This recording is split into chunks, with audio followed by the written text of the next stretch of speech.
এতদিন বিএনপি জামাত পাইলে আপনি পিটাইয়া মারছেন, এখন কি আওয়ামী লীগ বললে পিটাইয়া মারবেন, ধরে ধরে মামলা দিবেন? তাহলে তো একই জিনিস হবে, সমাজ তো হিলিং হবে না। এদিক দিয়ে বিএনপি জামাতের সমর্থকরা 15 বছর ধরে নির্যাতিত, ট্রমাটাইজ, লক্ষ লক্ষ লোক মামলায় জীবন শেষ, ঘরবাড়ি ছাড়া। একই জিনিস আপনি যদি আওয়ামী লীগের মধ্যে করেন, তাহলে দুই ট্রমাটাইজ জাতি এক প্রতিহিংসার মধ্যে একটা আরেকটা পাইলেই মারবে, ধরবে, জাতি এইভাবে থাকবে আজীবন, জাতি গঠন হবে না আপনার। ফলে আপনি যদি বাংলাদেশকে সেভ করতে চান, দ্রুত রিকনসিলিয়েশন প্রক্রিয়া শুরু করেন। এখানে একটা ভোটাধিকার নিশ্চিত করামূলক নির্বাচন দরকার। আমার নির্বাচন নিয়ে কোনো আগ্রহ নাই, হাসিনা আমলের নির্বাচন দেখছি, হ্যাঁ, উৎসব মুখর পরিবেশে তারা নির্বাচন করছে, ভোটবিহীন নির্বাচন করেছে। আমাদের দরকার ভোট, ভোটাধিকার। ভোটাধিকার কেন গুরুত্বপূর্ণ?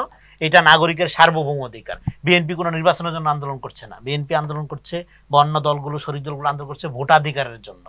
এই জিনিসটাকে পার্থক্য, সরকার গঠনের জন্য না। সরকার গঠন করার ব্যাপারটা নির্ভর করে জনগণের উপরে, সেই নাগরিকদের উপরে। জনগণের স্বাধীনতা, সেই নাগরিককে ভোট দিতে পারতে হবে। নির্বাচন তো ভাই আমি আয়োজন করে করতে পারি, হাসিনা দেখাইছে না? নির্বাচন ক্ষমতা থাকলে নির্বাচন কমিশনকে আমার দাস বানায় এখন নির্বাচন করা যায়, কিন্তু ভোটাধিকার নিশ্চিত করা যায় না জনগণের সাথে মুখোমুখি হওয়ার আপনার সাহস হারাইলে।